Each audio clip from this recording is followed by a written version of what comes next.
l'école on nous apprenait l'histoire de France et le français. Nous vivions tous comme des frères. C'était notre vie coutumière. On ne connaissait pas la vengeance. On ignorait son existence. Nous avions de très grands amis. Il y en a même qui nous ont tués. Je suis pour la presse ici. Oui, je m'excuse, vraiment je m'excuse. Je l'ai vu la flash, je suis venu 3 fois. On les a appelés Harkis. Et depuis qu'ils s'appellent ainsi, tout a bien changé dans leur vie. Repos. Mais il ne faut pas oublier. Discours de Thierry Daffin, maire d'Is-sur-Tille. Pour nous, ils sont restés français.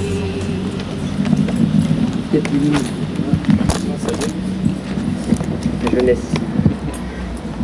Monsieur Bidot, le secrétaire général de la préfecture, représentant Madame Christiane Barret, préfète de la région Bourgogne-Franche-Comté et préfète de la Côte d'Or. Mesdames, Messieurs les représentants des anciens combattants et porte-drapeaux. Mesdames et Messieurs les représentants des autorités civiles et militaires et des sapeurs-pompiers. Mesdames, Messieurs les élus, Mesdames, Messieurs. Il y a un peu plus de 52 ans, en février 64 exactement, Is-sur-Tille devint une terre d'accueil pour 25 familles de Harkis.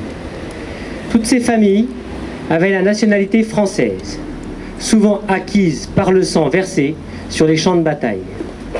Les Harkis ont eu un rôle très important comme auxiliaires des troupes françaises en Algérie de 1954 à 1962. Un grand nombre furent massacrés par le FLN après l'indépendance. Plusieurs milliers furent contraints de s'enfuir et de se réfugier en France.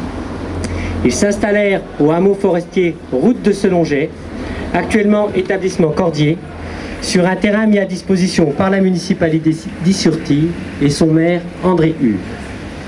En Côte d'Or, 3 hameaux forestiers virent le jour: Baigneux-les-Juifs, Vanvay et Is-sur-Tille. Les familles du hameau d'Is-sur-Tille venaient de Rivesaltes, dit Camp Joffre. Il faut savoir que ce camp a été encadré successivement par différents directeurs. Je nommerai M. Temple, M. Michel, M. Ramirez. Une assistante sociale était présente sur le camp. Plusieurs se sont succédés. Mademoiselle Desnoyers, Madame Temple, Madame Unigo et Madame Ramirez. La vie du hameau était ponctuée par le départ et le retour des hommes au travail et des enfants à l'école. Les maris partaient la journée, tandis que les enfants rentraient déjeuner le midi. Les premiers bas des femmes Harkis, dans l'art culinaire à la française, étaient réalisés avec des monitrices, avec des produits achetés dans les magasins d'Is-sur-Tille. Souvent, ces produits étaient nouveaux pour elles.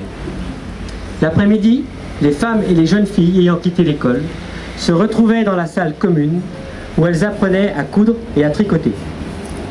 Une page se tourne fin 71 pour le hameau. 5 familles de Harkis ayant séjourné au camp décidèrent de s'implanter définitivement à Is-sur-Tille. Aujourd'hui, inaugurer cette stèle, financée par l'État, représente pour les Harkis et moi une grande fierté. C'est rendre hommage à toutes ces familles qui ont su s'intégrer dans notre ville. Quand Sassi, Amida et Madame Tardivon sont venus me voir pour déterminer l'emplacement de cette stèle à Is-sur-Tille, nous sommes tous tombés d'accord pour que celle-ci soit mise à un endroit où ils avaient plaisir à venir. Ils m'ont dit que le seul endroit où ils étaient les bienvenus, avec leurs enfants, pour jouer, boire un café et évoquer leur nouvelle vie, était le café chez Madame Triboulet, qui se trouvait ici même, place Jean Durand. Voilà ce qui a déterminé mon choix avec mon équipe. Laisser une trace du hameau forestier à Is-sur-Tille était la moindre des choses, à la vue du sacrifice de toutes ces femmes et tous ces hommes. Je le dis encore devant vous, un grand merci.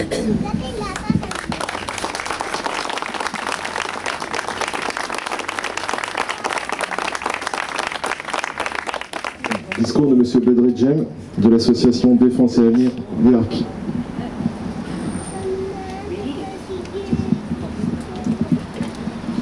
Bonjour à tous, je n'ai pas prévu de discours. Je ne voulais pas perturber le protocole. Je voulais juste vous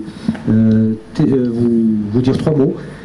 Je suis particulièrement ému par cette cérémonie, par le fait qu'aujourd'hui, 54 ans après, un travail de mémoire est en train de se faire, avec l'initiative du secrétariat d'État, M. Todeschini, et surtout aussi avec l'implication de tous les élus locaux ici que je salue, et que je remercie pour leur implication, en particulier le maire, très favorable pour ce travail de mémoire qu'engagent les associations.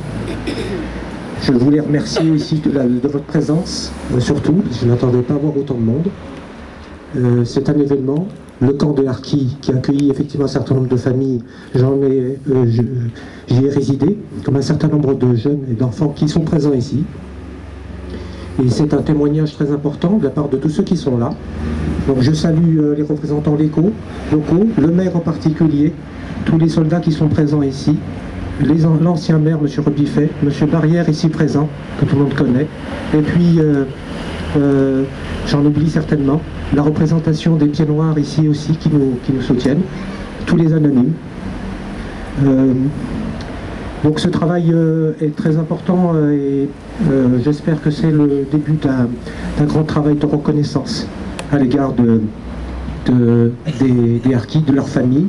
Aujourd'hui, on est là pour se rappeler de ces familles qui sont venues sur Issurti, qui ont contribué à la construction de ce village, de ses environs, puisque un certain nombre résident dans la région, et de leurs descendants, avec une parfaite intégration au sein de la population qui les a très bien accueillis. Merci à tous.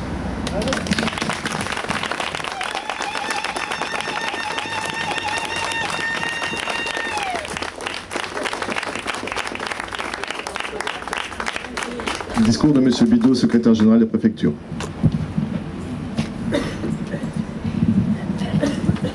Monsieur le maire, monsieur le conseiller départemental, mesdames et messieurs les élus, mesdames et messieurs les présidents d'associations harkis, mesdames et messieurs les présidents d'anciens combattants du souvenir, mesdames et messieurs les autorités civiles et militaires en vos grades et qualités, mesdames et messieurs, pour comprendre le sens profond de la cérémonie qui nous réunit aujourd'hui à Is-sur-Tille, il faut remonter le temps et rappeler quelques points d'histoire. Certes, bien connus de ceux qui les ont vécus, mais beaucoup moins des jeunes générations. Après le déclenchement de l'insurrection algérienne le 1er novembre 1954, l'armée française décide de se renforcer par l'emploi de troupes supplétives.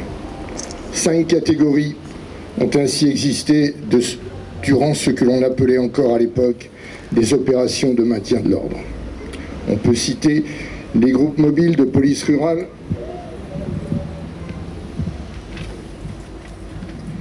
devenus ensuite les groupes mobiles de sécurité, les Moghaznis, les groupes d'autodéfense, les sections administratives spécialisées, et enfin, les plus connus, les harkis, composant les harkas de l'Arabe Mouvement. Salariés embauchés localement au départ à la journée, puis sous contrat. Ce terme s'étend par la suite à l'ensemble des supplétifs, du fait de l'importance numérique des harkis au regard des autres unités, 63 000 en janvier 1961. On compte un minimum de 200 000 hommes qui ont été engagés ou enrôlés dans une formation supplétive entre novembre 1954 et mars 1962. La proclamation des accords d'Évian, le 19 mars 1962, scelle l'avenir des supplétifs citoyens français de statut de droit local. Apparentés à des civils armés et non à de véritables militaires, ils sont licenciés, désarmés et renvoyés dans leur foyer. Sous-estimant la probabilité de représailles après l'indépendance, les consignes et circulaires de ce printemps 62 limitent tant l'engagement dans l'armée que le transfert des personnes menacées.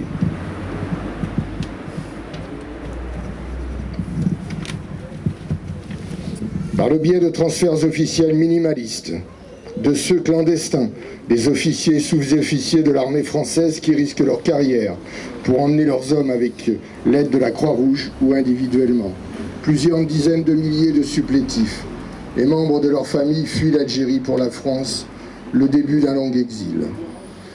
Pour ceux qui n'ont pu venir en France, leur devenir reste incertain.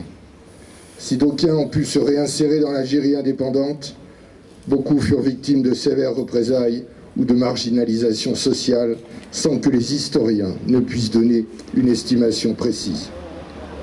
La République, par la voix du président François Hollande, a reconnu sa responsabilité dans les souffrances endurées par les anciens membres des forces supplétives et leurs familles. Rappelons les mots du président de la République. La France a abandonné ses propres soldats, ceux qui lui avaient fait confiance, ceux qui s'étaient placés sous sa protection, ceux qui l'avaient choisi et qui l'avaient servi. Évoquons également les propos de Monsieur le secrétaire d'État auprès du ministre de la Défense, chargé des anciens combattants et de la mémoire, Monsieur Jean-Marc Todeschini, prononcés le 11 juin 2016 lors d'une cérémonie similaire à la nôtre, en mémoire du hameau de forestage de la Pradelle.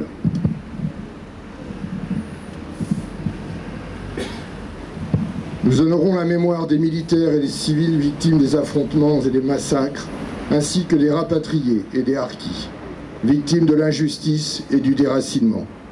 Nombre d'anciens supplétifs de l'armée, face à l'abandon de la France, durent choisir entre l'exil et la mort. Certains n'eurent même pas le choix. Aujourd'hui, la France mesure ce qu'il doit à ceux qu'elle avait promis d'accueillir comme ses enfants. Notre histoire nationale doit rassembler les consciences et consacrer la paix des mémoires. Ce travail de reconnaissance mémorielle doit se mener au plus près des territoires, sur les lieux mêmes où les harkis ont écrit leur histoire. C'est pourquoi le plan harki comprend dans son volet reconnaissance, intitulé plus précisément enrichissement et approfondissement de la politique de mémoire, la pose de plaques officielles dans les anciens hameaux de forestage qui nous réunit ici à Is-sur-Tille aujourd'hui et demain après-midi à Vanvay. Pour mémoire, l'action 1 prévoyait de faire connaître l'histoire des harkis et l'action 4, la transformation des anciens hameaux de forestage en lieu de mémoire. En effet, ces hameaux font partie intégrante de la mémoire harki.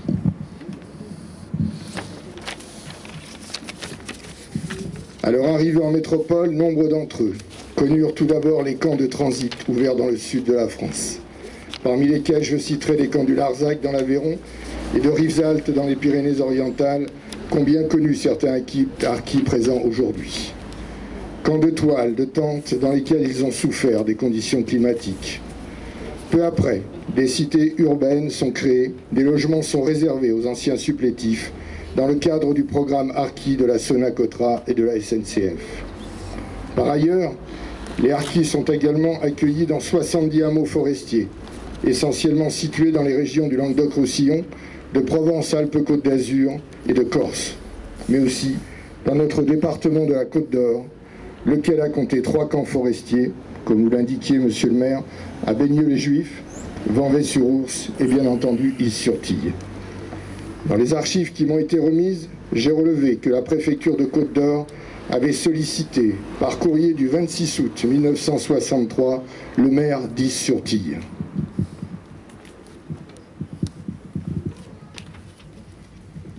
Cette correspondance lui précisait que le ministère des Rapatriés envisageait d'installer sur différents points du territoire métropolitain des chantiers forestiers de harkis composés de 25 familles, soit environ 120 personnes, encadrés par un sous-officier, une monitrice familiale et un représentant du service des eaux et forêts.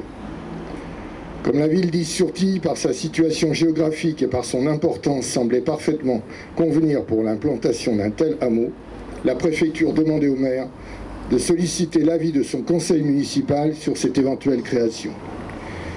La commune de Vanvay, accueillant depuis 6 mois, déjà un semblable camp sans aucun problème, la commune d'Is-sur-Tille décida de se lancer et 7 bâtiments furent construits. Selon les dires du frère d'un harki ici présent aujourd'hui, ces bâtiments, bien que modestes, lui parurent un paradis en comparaison des camps de toile du Larzac et de Rivesaltes. La scolarisation des enfants fut assurée tout d'abord dans une classe spéciale. Puis, dès la rentrée scolaire 64-65, les enfants purent intégrer les classes traditionnelles. Des cours d'alphabétisation pour les adultes, d'abord pris en charge par des bénévoles, furent à partir de 1972 assurés par le ministère de l'Éducation nationale et du Centre de formation des travailleurs migrants. Les harkis travaillaient en forêt et dans un courrier du 1er juin 1967, l'ingénieur du génie rural, des eaux et des forêts souligne l'excellence de leur travail effectué cependant dans des conditions assez rudes. À l'origine, la fin du hameau était prévue pour l'année 1966, mais il sera utilisé jusqu'en 1972 officiellement et même au-delà. Quelques familles, comme vous l'avez aussi indiqué, monsieur le maire, feront souche à Is-sur-Tille. Dans les années 80-82, les baraques sont démontées pour faire place à l'entreprise de transport Cordier. C'est pourquoi monsieur le maire d'Is-sur-Tille a demandé à l'association des anciens harkis de choisir l'emplacement qui leur paraissait le mieux adapté pour ériger cette stèle qui rappellera à tout jamais la mémoire harkie dans cette commune. Rien n'aurait été possible sans la mobilisation de tous nos partenaires institutionnels et je voudrais adresser mes remerciements à l'Office national des forêts qui a travaillé conjointement avec l'Office national des anciens combattants et victimes de guerre dans le cadre d'une convention afin d'assurer la pose de ces plaques mémorielles. Tous mes remerciements vont également à monsieur le maire d'Is-sur-Tille et son conseil municipal pour l'accueil extrêmement favorable fait à cette initiative et l'organisation de cette cérémonie d'aujourd'hui. Il faut également souligner le soutien que les services municipaux ont apporté à la société chargée de l'installation de la plaque. Enfin, toute ma gratitude à l'association des anciens harkis et à ses responsables qui ont apporté à la directrice de l'ONAC tout l'appui nécessaire dans cette mission de mémoire essentielle. Qu'ils soient également remerciés pour avoir sollicité des témoins et fourni leur appui logistique afin que M. Moumen, chargé de mission mémoire de la guerre d'Algérie à l'ONAC, puisse recueillir ces témoignages qui seront ensuite remis aux archives de l'armée. Vendredi 16 septembre, les personnels des services départementaux de l'ONAC, de la région Bourgogne-Franche-Comté, suivaient une formation consacrée à la mémoire de la guerre d'Algérie, des rapatriés et des harkis.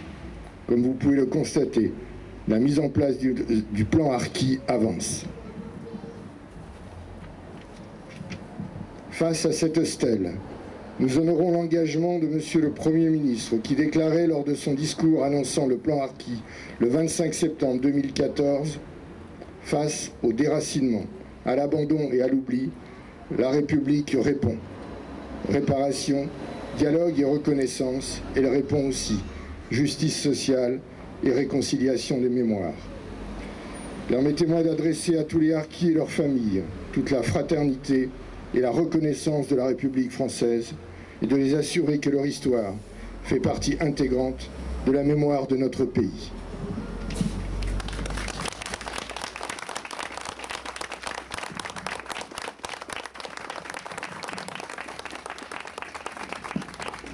Je vous invite à vous mettre en cortège rue des Orfèvres pour qu'on puisse partir en cortège vers le monument. Mets-toi, prends une photo.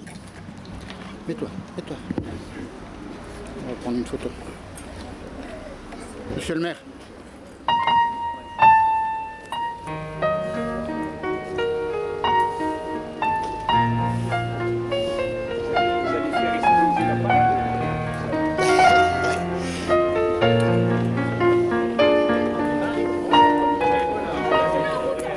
Je vous parle d'un temps que les moins de 20 ans ne peuvent pas connaître. Oran, ce temps-là n'était pas comme ça, elle m'avait vu naître. Et si l'humble demeure, qui était mon bonheur, ne payait pas de mine, c'est là que je suis né et j'y retournerai, revoir ma ville mère. L'Algérie, nous étions jeunes et insouciants. L'Algérie, nous avions tout juste 20 ans. Mesdames, Messieurs, la cérémonie à laquelle vous allez assister dans quelques minutes est consacrée à la Journée nationale d'hommage aux harkis et aux autres membres de formations supplétives. Avant le début de cet hommage, je me permets de rappeler que nous observerons quelques instants de recueillement après la sonnerie aux morts. Je vous prie de veiller à éteindre vos téléphones portables. Merci.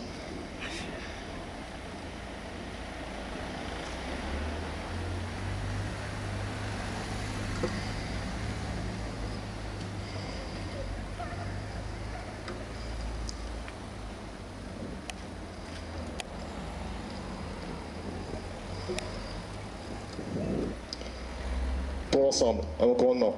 Garde-vous.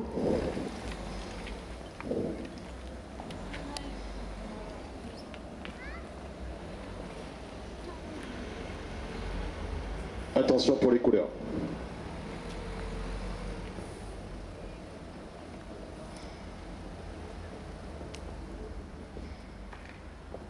Envoyez.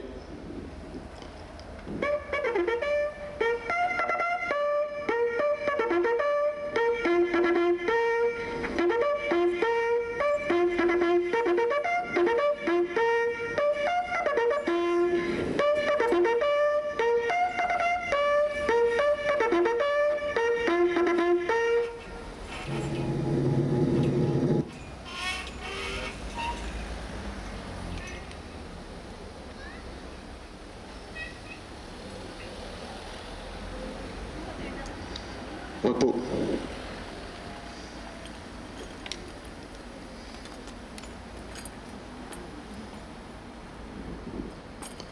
Pour l'ensemble. Garde-vous.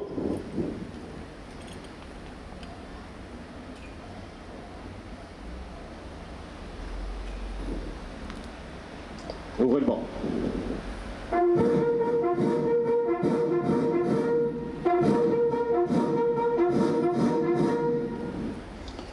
Lecture du message de M. Jean-Marc Todeschini, secrétaire d'État chargé des anciens combattants et de la mémoire, par M. Serge Bidot, secrétaire général de la préfecture.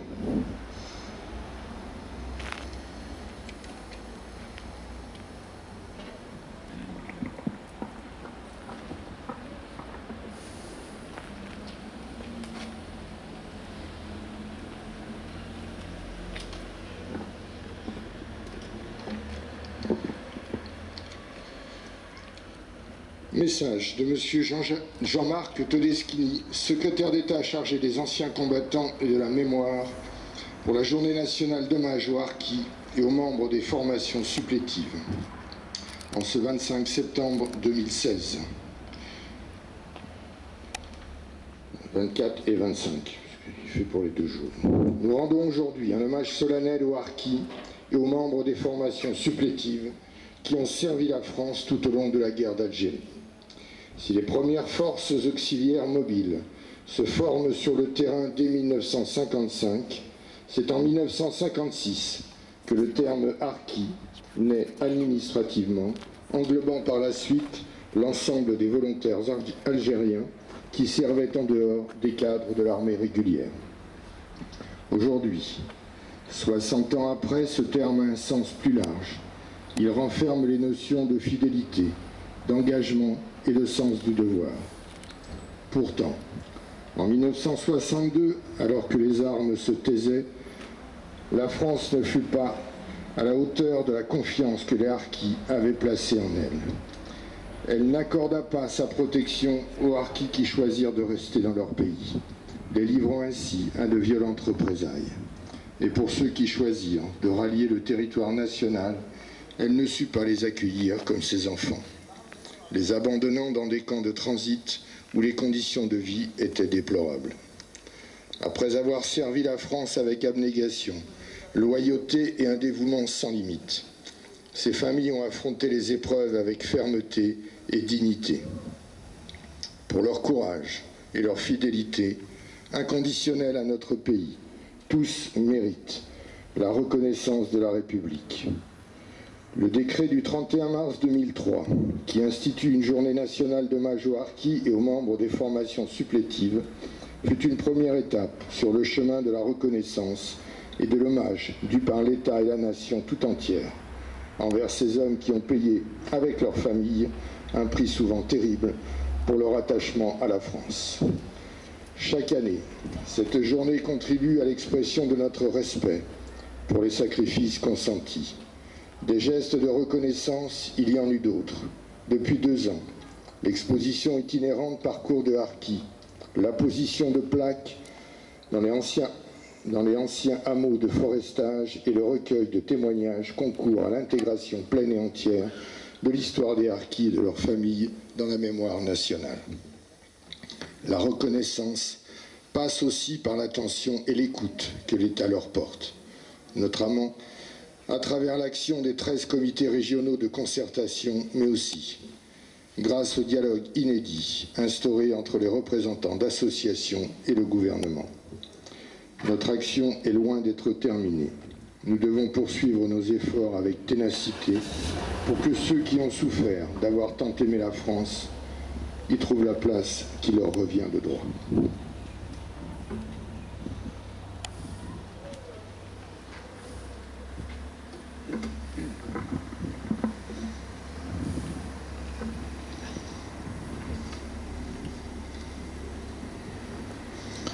Fermez le banc.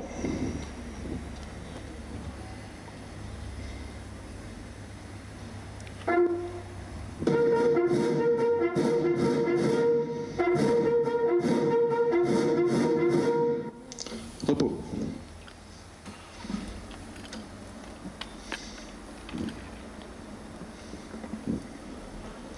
Pour l'ensemble. Garde vous.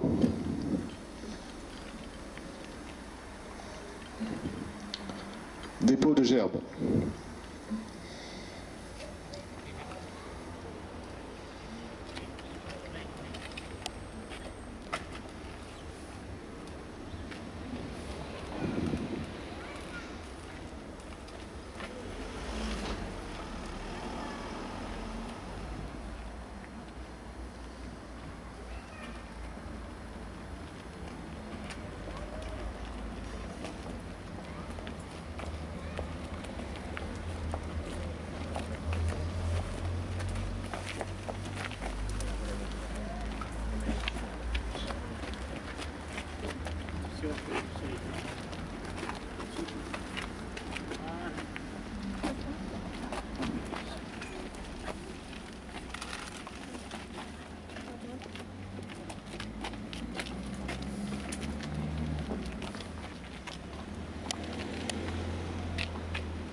Aux morts.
Repos.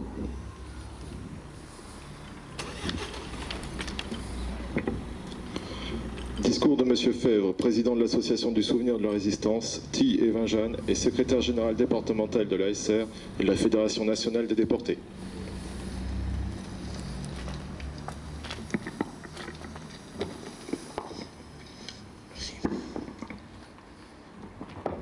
Aujourd'hui, 24 septembre, nous rendons hommage aux harkis et forces supplétives. Une stèle vient d'être inaugurée pour reconnaître leur courage, leur fidélité et leur attachement à la France. Mais ils ont des aïeux qui ont montré l'exemple. Actuellement, nous rénovons les tombes du carré militaire de Dijon. 1066 tombes. Eh bien, il y a énormément de stèles de combattants algériens en 1914 et en 1918. Et que dire de tous ces aïeux qui se sont engagés dans l'armée d'Afrique du maréchal Juin en 1943. Ils ont débarqué en Afrique, ils ont fait Monte Cassino, dégagé le pont du Garigliano, ouvrant les portes vers Rome aux Alliés et permettant la chute du fascisme en Italie. Ils ont libéré l'île d'Elbe. Puis ils ont rejoint la première armée de Lattre et débarqué ensuite en Provence. Certains de ces aïeux des harkis ont participé à la libération de la Bourgogne en 1944. Ne l'oublions pas. Mais les harkis, on en parle beaucoup, mais peu connaissent l'origine et l'histoire des harkis après la guerre de 39-45. Ce sont des hommes qui, en servant d'Algérie, département français, je le rappelle, dans une formation paramilitaire au tout début, au service de la France et de l'armée française. Au départ, cela représentait environ 16 000 harkis ou supplétifs. Leur idéal, garder l'Algérie française et rester français. Ils se sont ensuite engagés dans l'armée française de 57 à 62, sous contrat mensuel renouvelable, donc pas de statut militaire. L'armée, dans un premier temps, les a utilisés pour protéger les villages isolés, car la guerre d'indépendance commençait. Ils ont ensuite été placés sous la responsabilité d'officiers français. De cela, ils obtiendront le statut d'ancien combattant en 1974. Mais uniquement pour ceux qui sont rentrés en France après l'indépendance de l'Algérie. Pour les autres, ils devront attendre 2010 pour être reconnus comme anciens combattants par décision du Conseil constitutionnel. Pourtant, ce désir de rester français dans leur pays, l'Algérie française, ils vont le payer cher, très cher. Eux-mêmes d'abord, considérés par les Algériens nouvellement indépendants comme des traîtres, les représailles sont terribles. À Guéryville, à Boualam par exemple, liquidation pure et simple de ces harkis pro-français. Il y a aussi la vengeance contre les familles, les femmes et les enfants, c'est la cible de ceux à tous les échelons qui gèrent le pays nouvellement indépendant. La France, en 1962, aurait dû accueillir 2,505 millions de personnes. Elle reçoit tant bien que mal les pieds noirs et les juifs algériens, mais pour les harkis, c'est autre chose. 42 500 environ ont pu retrouver refuge en France en 1962. Mais leur fidélité à la France leur a coûté très cher. Les historiens s'accordent à chiffrer entre 60 et 70 000 harkis assassinés après l'indépendance. À partir de 1962, de nombreux harkis qui réussirent à venir en métropole furent parqués dans des camps, Rivesaltes, Saint-Livral, Conduit-Larzac, etc. On distinguait à cette époque deux sortes de camps. Les camps forestiers situés en pleine campagne et isolés de tout, et les camps urbains installés en périphérie des villes. Ils étaient donc traités comme des moins que rien, pour ne pas dire autre chose. Il faudra attendre que l'on attende qu'en 1994 pour reconnaître officiellement le rôle des harkis en Algérie. Mais en France, on oublie vite ceux qui se sont battus pour le payer. On a oublié les résistants qui ont fait le sacrifice de leur vie. On oublie les harkis aussi. Il aura fallu attendre 32 ans pour dire enfin que les harkis installés en France étaient des combattants au service de la France. il aura fallu attendre 2010, soit 48 ans, presque un demi-siècle, pour que tous les harkis soient égaux dans le statut d'anciens combattants.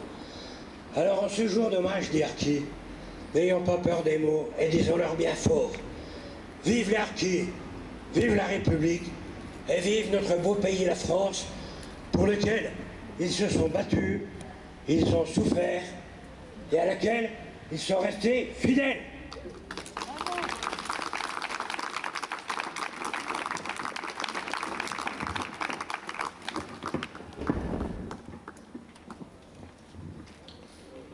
Discours de Madame Guyard, présidente de l'association du SNU français et de l'amicale des anciens combattants.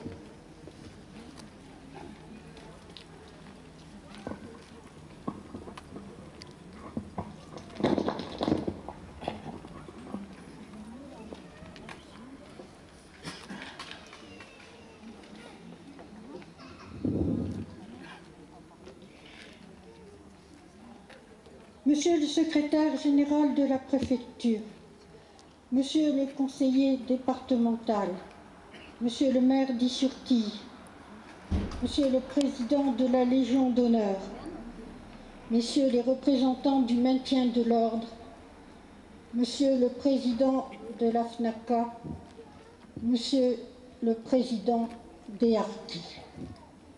Le 1er novembre 1954, qui passera à l'histoire sous le nom de Toussaint Rouge, est le début d'une série d'attentats dans les départements français d'Algérie.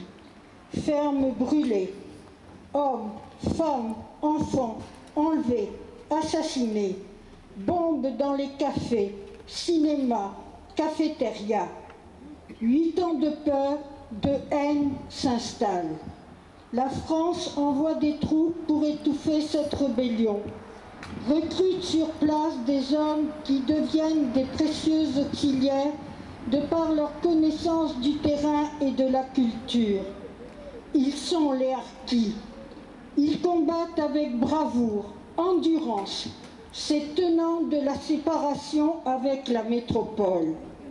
Ils honorent ainsi la mémoire de leurs aïeux, valeureux combattants des 2 conflits mondiaux.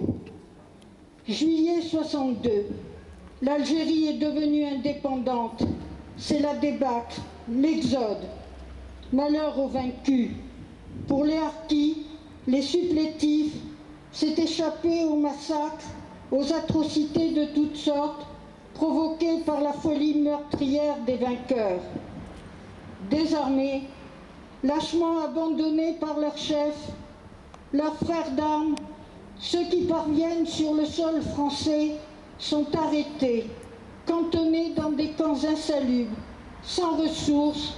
Ils sont les réprouvés d'une France qu'ils ont tant aimée et servie.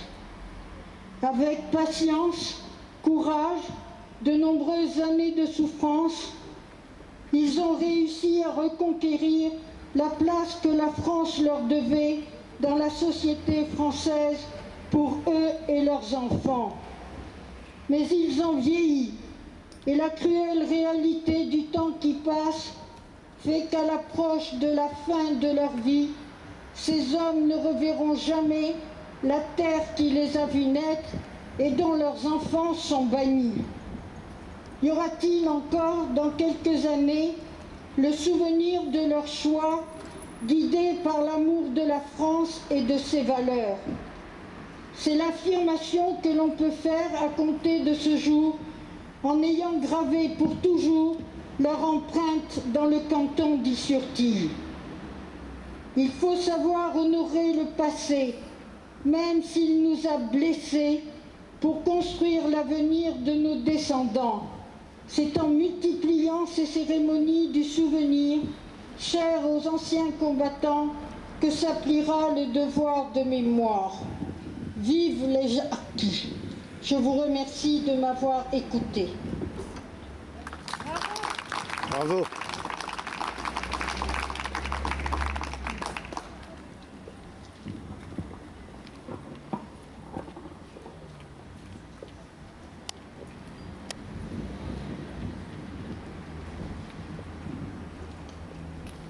Remerciements au porte-drapeau par les autorités.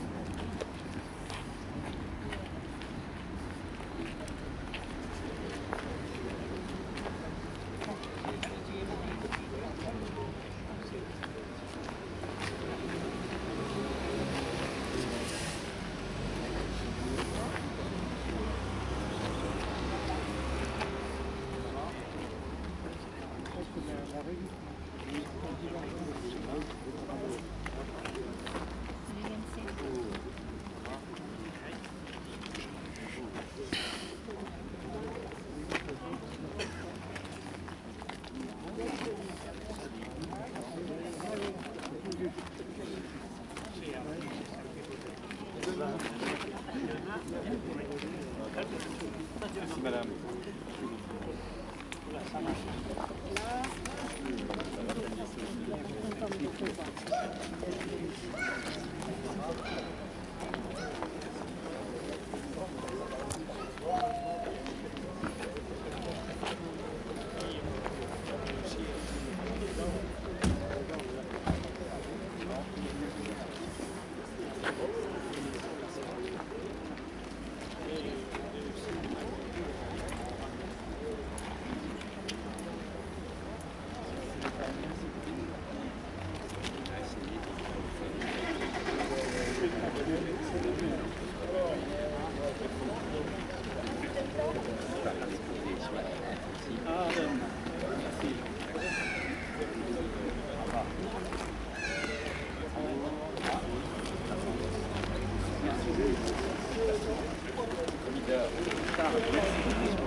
Allez, Anida. Fier. Allez. Fier de t'avoir avec nous. Salut, merci d'être là. Merci. Oui, oh, ben je me doute. Très beau discours. Ça va? Merci. Bon, ça t'a plu? Merci bien. Pas de problème. Là?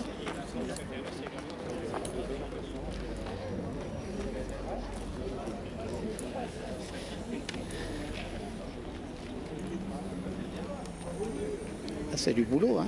Mais oui que c'est du boulot. C'est du boulot. Alors, qu'est-ce que vous après je fais des montages. Ah ben voilà, c'est ça. Puis oui, vendez. Mot de remerciement de Monsieur le maire Thierry Darfin.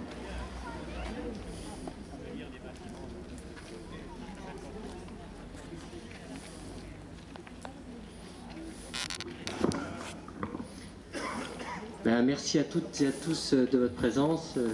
Je vais essayer de ne pas nommer tout le monde parce que je vais en oublier et je ferai toujours des frustrés. Donc je vous remercie et je vous invite tout simplement à venir boire le verre de l'amitié à l'office de tourisme. Vous êtes tous attendus pour partager que c'est Télévision Pied Noir qui enregistre. Merci. Et merci encore de votre présence, merci aux histoires. Oui, parce qu'on va passer là. Oui, oui. Je pense. Ouais. Ouais. Pour le porte-drapeau, à mon commandement. Garde-vous.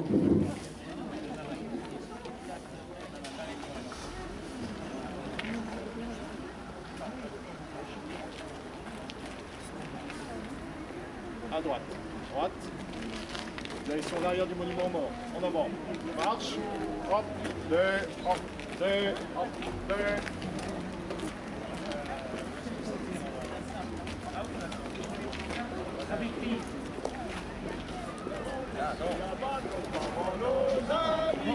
Et nous avons au cœur une invincible ardeur car Nous voulons porter haut et fier le beau drapeau de notre France entière.